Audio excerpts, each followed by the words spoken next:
気をつけ、礼。はい、皆さん、こんにちは。漫画家の新本慎です。アシスタントの S 君です。よろしくお願いします。はい、今日は顔の描き方についてです。はい。キャラクターにとってね、顔は命なので、難しいですけどね、頑張りましょう。はい。で、ちなみにこちらね、以前絵が上手くなる方法という動画の時にね、描いた絵なんですけども、顔を描く時っていうのは、もしまだ何にもね、いきなり顔を描いてる人がいたら、チャレンジしてみてほしいんだけど、当たりっていうものを引いてほしいんですよね。当たりっていうのは、こういうね、十字線みたいなものです。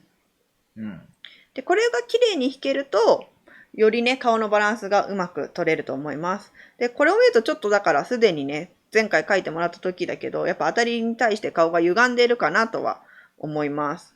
私がここに輪郭乗せるとしたらこういう感じかな。だいぶ丸い。そうだね、丸かったね。で、この当たりを取るときにちょっと注意してほしいことを今一つ説明します。はい。はい、それは斜めの顔の当たりを取るときなんですけど、はい。球体にね、当たりを取ると、こういうイメージになるのかなと思うんだけど、実際は人の顔って割とこう、顔の部分は球体ではないんだよね。丸くなくて絶壁ペンっていう感じなの、まっすぐ。だからイメージとしては、このピンクのラインに、こう、包丁をざっくり入れてスライスしちゃうようなイメージ。正面の時はね、もうまっすぐ十字で取ると思うんだけど、斜め顔になった時も、こういう感じ。もっと横も向いていくんだったら、こういう感じでね、あくまでもここは直線のイメージで当たりを取ってもらった方が、より狂わないで顔の中身が描けると思います。試しにちょっとこの中に顔を描いてみます。はい。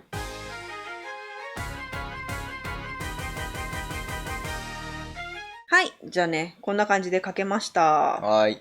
で、大事なのは、こんな説明をした後で、あれなんだけど、あんまり当たりの意識しすぎないこと。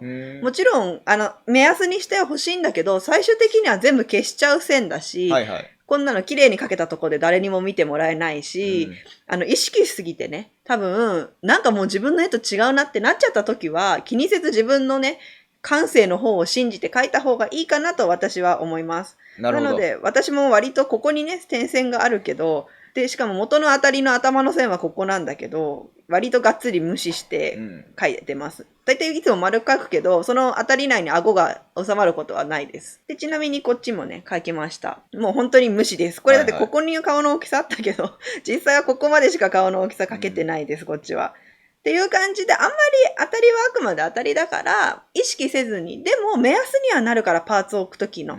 やっぱり最初にこれを書いとく方がいいかなとは思います。じゃあ次に輪郭のことを説明したいと思います。輪郭なんだけど、割と漫画アニメの輪郭って顎の部分がシュッとしてて、これもね、S 君が書いてくれたのは割とまん丸い輪郭。丸いね。でも割とこっちはシュッとしてるよね。こういう輪郭にするコツっていうのを教えたいと思います。これはあくまで私のよくやる考え方っていうかやり方だから、合う人合わない人があると思うんだけど、まず逆向きの台形を一つ用意します。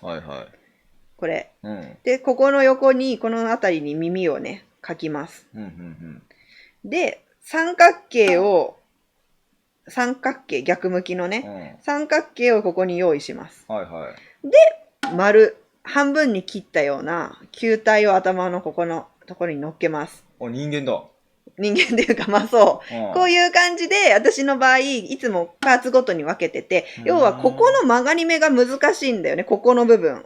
確かにそれむずいわ。むずいよね。だから、で、ここがやっぱなるべく同じ位置で曲がってほしいっていうのもあるから、私の場合は逆向きの台形。あと、ここ角度つけすぎちゃうと結構。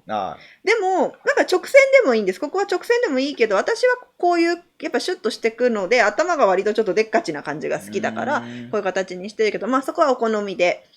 これでこう考えてもらうと、割とね、わかりやすくアニメっぽいね、なんか輪郭描けるかなと思います。で、応用としては、男の子の場合は、この台形描いてみて、これもあくまで当たりみたいなイメージだから、しっかり描こうとはしなくて大丈夫です。ここの顎の三角形をなるべくこう、ちょっと長めに取る。なるほど。男の子の場合は。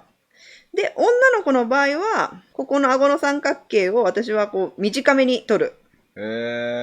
ここの長さだね、ここの長さ。はいはい。これでだいたい男の子の輪郭と女の子の輪郭っていうのは私の場合は変えてて、で、ここにさっきの当たりを入れるんだったらこういう感じになります。こういう感じに。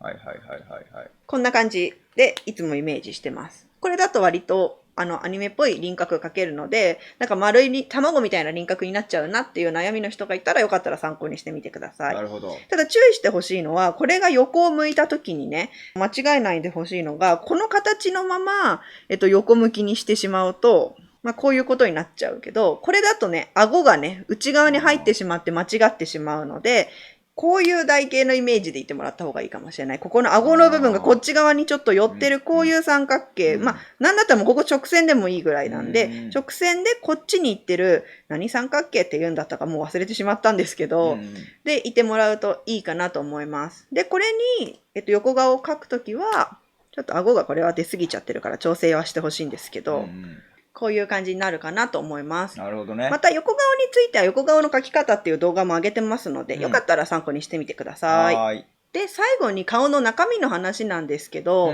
それはね、もう10人十色ですごいいろんなパターンがあります。なんとなくね、いろんな目を描いてみました。これは私がよく描く目。で、こっちのはなんとなく皆さん想像してもらったらいいかなと思います。で、鼻もいろんな描き方があります。ね、もう点しか描かない。鼻の穴までしっかり描くとか、もうなんかこう、もこっと描くみたいな。いろんなのがあるから、それはやっぱ自分の好みや絵柄だと思います。で、配置する位置っていうのも、よっぽどじゃなければやっぱり自分の好みがあると思うから、自分の好みでまずは配置してみたりした方がいいかなと思うので、あまりここでこうっていうのは今日は言わないでおきます。またもしね、需要があって、私の感覚でいいっていう話があるんだったら、また今度別の動画で説明できたらいいなと思います。はい。ということで今日はここら辺で終わりにします。ありがとうございました。ありがとうございました。もしよろしかったらチャンネル登録と高評価ボタンよろしくお願いします。お願いします。ではまた他の動画でお会いしましょう。漫画家の新本慎と S 君でした。気をつけ、礼。ありがとうございました。ありがとうございました。